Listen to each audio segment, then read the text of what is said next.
So we are in the year 3000 and you're doing your homework on your walking computer. And then you're drinking a cup of tea when the screen turns red and legs and arms start growing out of your computer and it starts strangling you, but you run outside and you see that the whole world has been taken over by robots.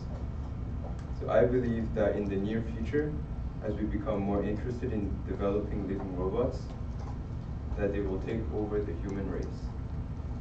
In today's world, people and us, we are stuck on our phones, and many scientists, as well as engineers, are trying to invent the first robot that can act like a human. So today I will talk about what scientists and engineers are trying to create today, how an algorithm can be self-sustained, and what we are trying to aim towards. So first, what really is happening today?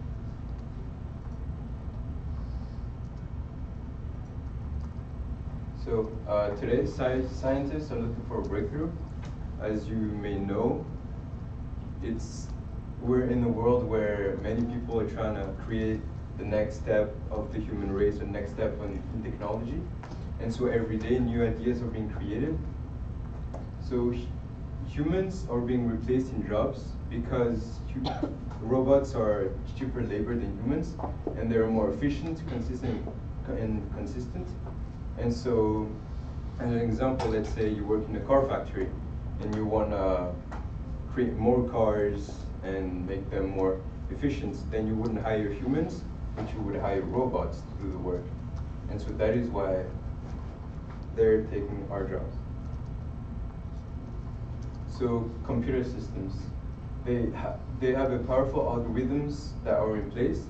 So when you go on your phone and you go through Facebook or Instagram or whatever, you go down and then you see some ads.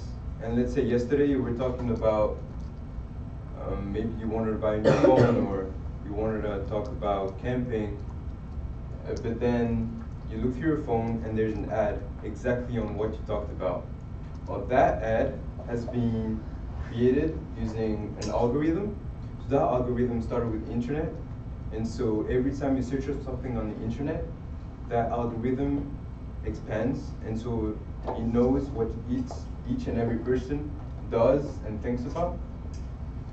And so internet does not need a person to sustain itself. The internet is like, it's two giant boxes next to each other, and they give out information to one another. And the person hasn't touched the internet box system for about 20 years today. And so the more it learns and the more it has ideas, when you learn something, let's say you want to learn about freedom or learn about how one person can be better or can be more powerful than another, a computer system can do the same thing. So it learns something and it actually tries to develop and break down what that means.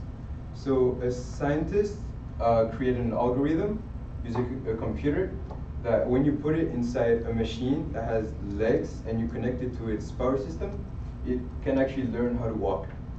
And so we're using this algorithm inside robots or machines so that they can replace humans that cannot walk. And so when you see a person who just got, let's say their legs got amputated, and so they needed new legs, that algorithm has been used for them to walk again. So they are here with us today already.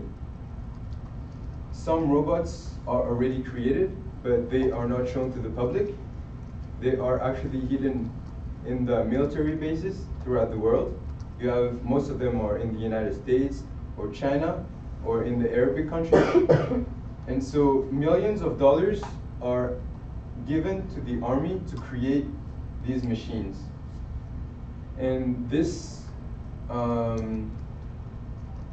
concept of creating the first technological super machine that can replace humans during a war is called the technological war. And so this means, you've probably heard of the Cold War before. The Cold War was about the first person going to the moon and everything, but the technological war is more about the person in the first country to create the biggest machine that they can for the war. And so this here is a picture of, it's like a bull, but it is stronger. It can support more weight than a giant car of like a big truck, and it is faster than Usain Bolt. And so you could put stuff on there during the war, and you could just walk or run or whatever, and you wouldn't be able to catch it. So, in conclusion, we now know what is happening today, how robots can sustain themselves without humans, and what scientists and engineers are working towards.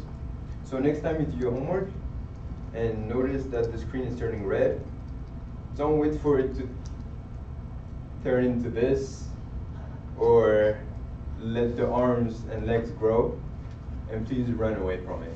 Thank you. I don't know how to quit it. Press escape on the keyboard. Thanks.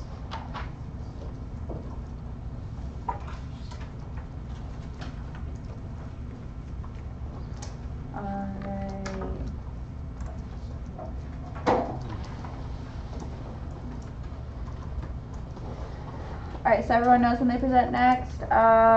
Make sure you have those outlines submitted. Like I said, I only have 8 submissions right now. If you don't have them submitted, you'll get an A, and that's 15 points taken off of your grade. That's a lot. Other than that, does anyone have any questions before they leave? No? Okay. Remember your number, keep your peer feedback. We'll just turn those all in at the end. Let me know if you have any questions for me. Hopefully I'll have these grades put in by the end of the day.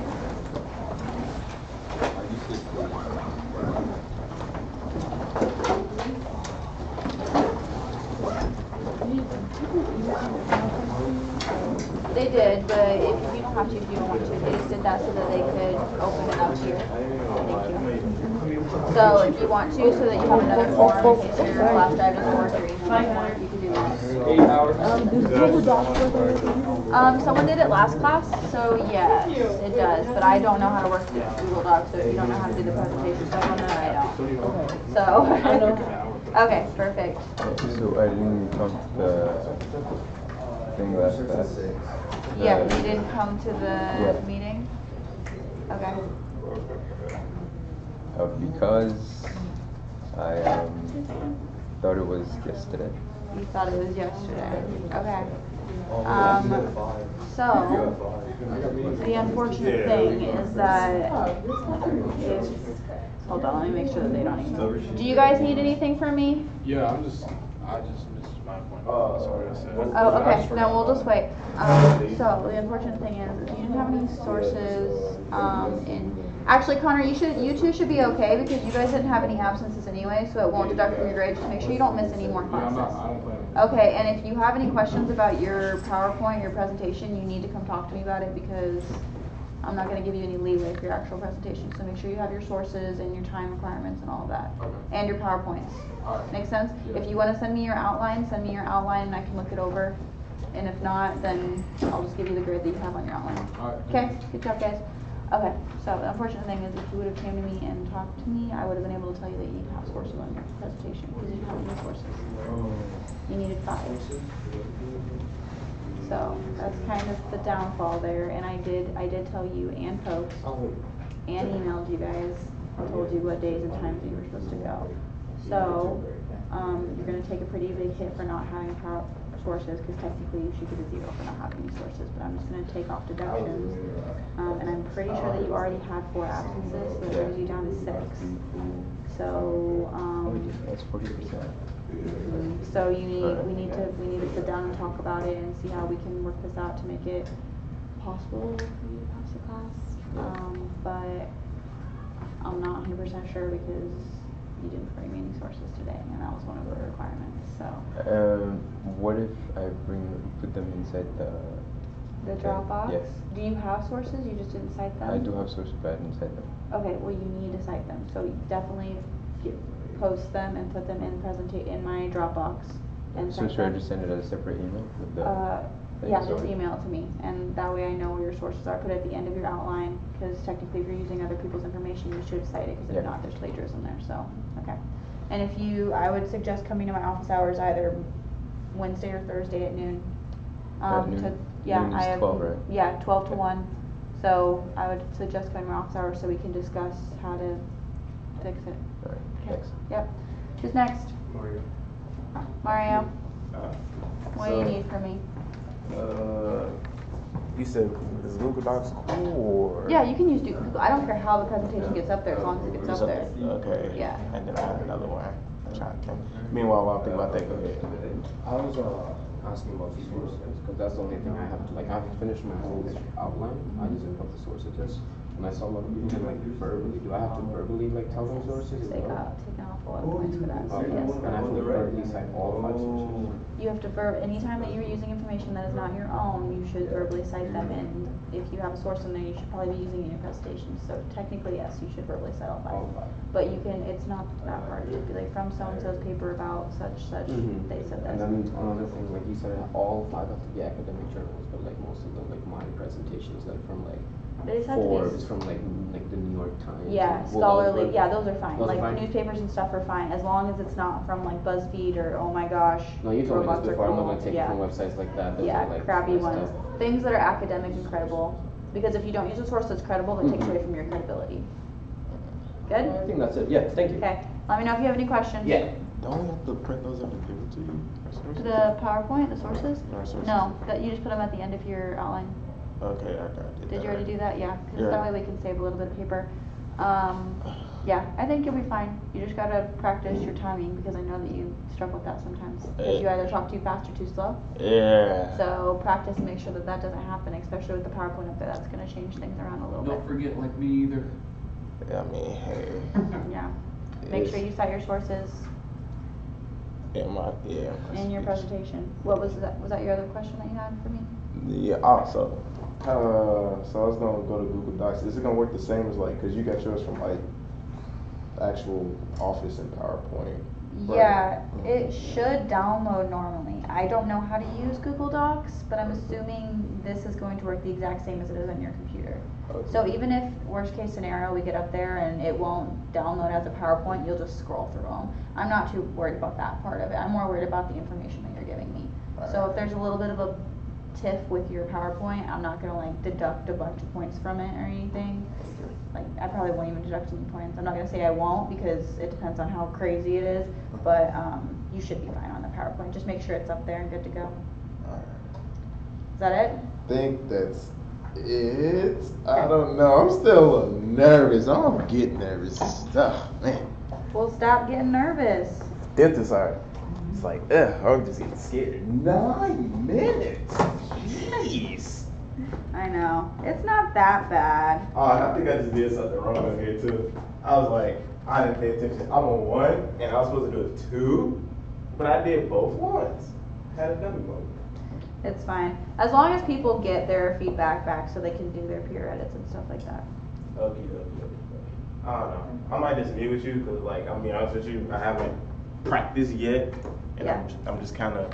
So my office hours are Wednesdays and Thursdays from noon to 1. Gotcha. So you can come talk to me then and we can get that figured out. I'm gonna just. Biggest thing is cite those sources. I mean, cite those sources and get that time requirement. If you do both of those things, you'll probably get an A on The it. sources will be a problem. It's just either I take too long or I'm not quite there. I can never just be, perfect. I feel I that. mean, if it makes you feel better, I lead a lot of associates at Walmart, and this still gives me trouble. Ha! I accidentally forgot to stop the video.